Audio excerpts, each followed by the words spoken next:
Yes, guys, welcome back to another video. Welcome to the George Benson football channel. Today, we are going to talk about Legia Warsaw in the Conference League. I literally can't say it without like this sarcastic smile taking over my face because after what we witnessed last night, Arsenal 3, Real Madrid 0, it just, I'm going to say it now. I never want to play in this competition again. The Europa League, it's always just feels like it's not quite, you know what I mean? The Champions League is just it, isn't it? It's unbelievable. After a weekend where I was bored of watching Chelsea 0-0 against Brentford, I stayed up and watched the Manchester derby. That was 0-0 as well. Boring football. And I hate the fact I'm even saying this, but Arsenal beating Real Madrid has actually reminded me of how great football is again. So, Chelsea, anybody who cares, please don't put us through Conference League football again. Seeing the Chelsea admin on X or Twitter, I'm still calling it Twitter, I don't care. Seeing him flipping post about training in the build-up to this Legia Warsaw game, having also spent the morning watching those unbelievable goals again from Declan Rice last night. I don't want to talk anything more positive about Arsenal. It was bad enough doing a more GBFC video about them today. Link to that is in the description. But Chelsea, please. I know that we rested players for Brentford at the weekend, just gone for this game against Legia Warsaw, but can we just not be in this competition again?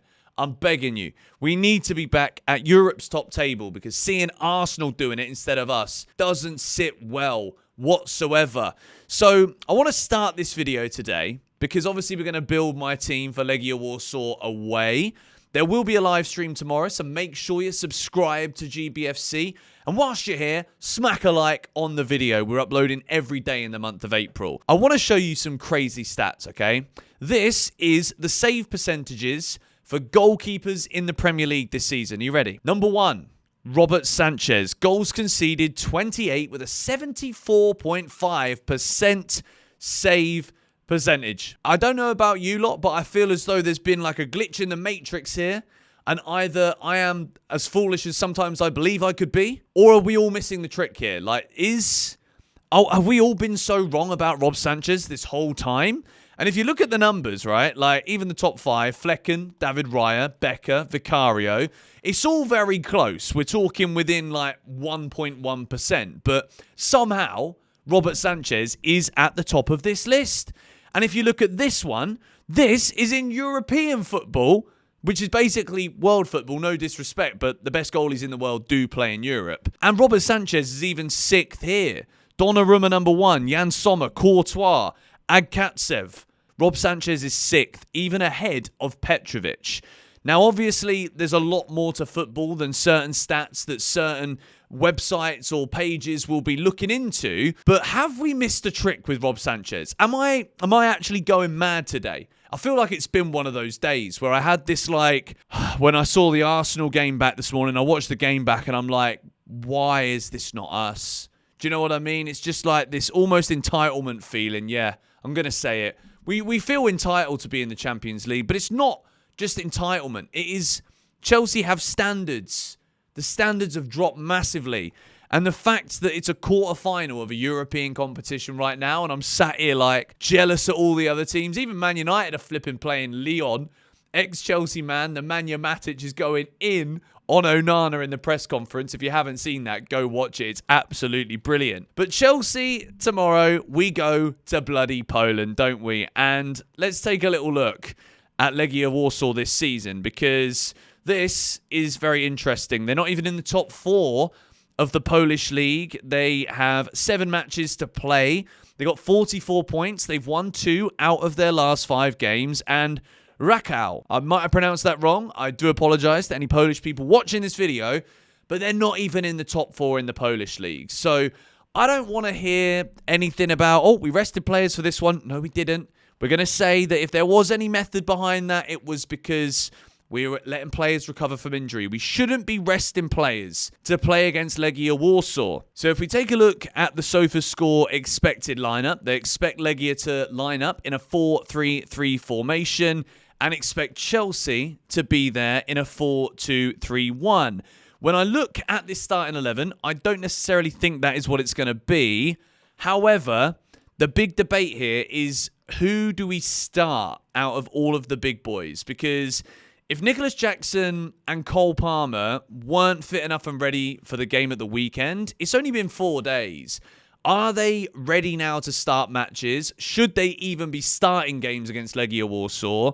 And we've also got to think about what Maresca is thinking, because what we are going to hear tonight in the press conference, I'm sure, I'm making this video and uploading it before the Enzo Maresca press conference, but I'm sure there's a lot of questions going to be asked about the reasons behind dropping 5 first-team players for the game at Brentford the other day. I just wonder what we're going to see here when it comes to a Chelsea starting 11.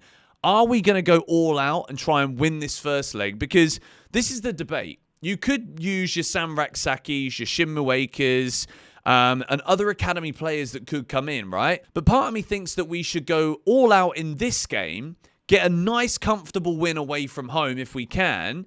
We've got Ipswich, who are basically relegated on Sunday. We shouldn't be worried about that. And then we can play some of the younger players next week for the home match, where if you've got the atmosphere of Stamford Bridge behind you, it's a lot easier than going to a hostile environment and being like, right, we've got to make changes here. Go out there and show me what you can do. And I do think, if you look at some of the experience here in the Legia Warsaw side, they've got experience. They've got a few mid-20s, couple of 30-year-olds in there too. So I do wonder if the Chelsea youngsters that might start might not necessarily be ready for this game. Now, there is also the debate about Tyreek George. Should Tyreek George be starting here?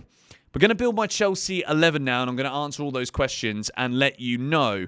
And as I've said already, this is filmed before Enzo Maresca's press conference. So, without any further ado, we begin with Philip Jorgensen. We started the video talking about Rob Sanchez, the 6th best goalkeeper in Europe. I'm telling you, I'm still baffled by this. I really, really am. But Philip Jorgensen is the Chelsea goalkeeper. He's now the cup goalie. And I want him to have a good game here, because the more we talk about keepers for next season, if you saw yesterday's video, I was talking about Mike Maignan. I was also talking about Georgi Petrovic and whether he's going to come back and be the number 1. So at this point, Jorgensen's getting lost here. A signing from last summer, 20 million again. It's a lot of money for someone who probably doesn't have a sniff when it comes to looking at the long-term future of Chelsea's goalkeepers. We move. This is my back 4. Josh Achampong. This guy's got to start this game. I don't know why he's not getting more minutes in the Premier League. I know that Reece James has come back, but he don't even play right back anymore. Do you know what I mean? So how Josh Achampong isn't getting minutes, and yet Malo Gusto still does, he has got to start this game for me. And then we've got Chalobah and Tosin, which I actually think is a pretty strong centre-back partnership. And Marc Cucurella has got to play at left-back, because we got rid of Renato Vega in January, who was the man playing at left-back in these games. I don't want to see Reece James in this game at left-back. I also don't want to see Gusto out there, because I want to see Achampong. And I want to see Chelsea go for this. I'm going to put out a really strong team, purely based on the idea that we go there, trickier away from home, get a good result, then we can rest players and give minutes to some more academy boys, hopefully, in the second leg. Is it going to be that straightforward, though? I'm not sure. But we move into Dewsbury Hall and Caicedo. I really don't want to be playing Caicedo here. I really don't. But I think Sam Raksaki and Dewsbury Hall might get overran if we're talking about the quarterfinals of this competition. I know that it's Legia Warsaw, but I just think we do need to have Caicedo in there. Just get this first leg won. Dewsbury Hall's going to start. And I'll say this, I don't actually think he's been all that bad recently. I don't think he was dreadful against Brentford. He certainly wasn't one of the worst players. And we move into my front 4. And I know a lot of you are going to want Tyreek George in there, but I'm going to start with this. Madueke, Enzo, Neto on the left, and Nicholas Jackson. And I'm hoping that Chelsea can start the game quickly, and then we can take one of Neto or Noni off for Tyreek George in the second half. I just think with Tyreek, I like him. I think he's an exciting player. And I think when you watch him for the reserves, he can take players on. He's not frightened to run. But I keep seeing similar things in the Chelsea first team here with him. And I think there would be a bit less pressure on him to actually try and do too much out there on the field if we're already 1 or 2-0 up. I think if George comes on and we're leading the game, that is when we could see him at his best. And for this one, I think Noni, is always going to start on the right if he's fit and playing. Neto on the left. I think Neto had a good game when he came on against Brentford. I think he was one of the better players. And obviously, we don't have anyone else available. When you take a look at Chelsea's injury list, Wesley Fofana is obviously out for the season. Mudryk might not ever play for Chelsea again. Lavia, Mark Guiu out for the season. Amari Kellerman and Datro Fofana. Like, we don't have options because, listen to me, there's no chance I'm picking Christopher Nkunku ever again to start a game for Chelsea Football Club. I'm done with the man. What I saw against Brentford, I was even watching videos back from the pre-season tour. Nkunku was electric against Club America in the third game in Atlanta. Brilliant. Won a penalty. What has happened to this guy? He just doesn't care. There's a lot to be said right now for giving young players opportunities. And I know the irony of that is I've picked a really strong team here. I've picked that strong team for the same reason I've said all video. I want to see us go out there, do a professional job, get a couple of early goals, win the game. Then we can start bringing people off the bench and hopefully be in a position to start the youngsters at Stamford Bridge. I think that is a much better environment for them to be starting in order to rest players than going away to Poland. Because Chelsea, at the moment, the fan base, I think so many of us are just so like, after watching Arsenal last night, Maresca can't afford slip-ups here. Because all those changes we saw at Brentford, he's lost a lot of people there. I've read the comments of the videos this week that I've posted. A lot of you are not happy as well. There's a lot of people that are just trying to protect him at all costs. But for me, it is what it is. You can't go dropping 5 first-team players for a game against Brentford in the Premier League when we're in a massive race to not be in this competition again. That's the way I'm saying it and seeing it right now. Europa League, great. We've won it twice. It's a significantly better competition in terms of standard. But the Champions League is everything to Chelsea Football Club. It is the absolute creme de la creme. And watching Arsenal do, I'm telling you, it hurt. It really did. And we need to get back there. We absolutely desperately do. Obviously, I know that Maresca's press conference is probably going to shed a lot of light on stuff. I might have got this completely wrong. We might have new injuries. We might have guaranteed starters. I don't know.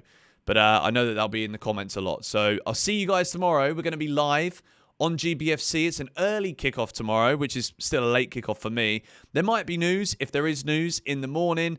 But if not, I'll see you in the stream. Smack a like on this one. Check out more GBFC. Link in the description. Catch you guys later. Come on, you Blues.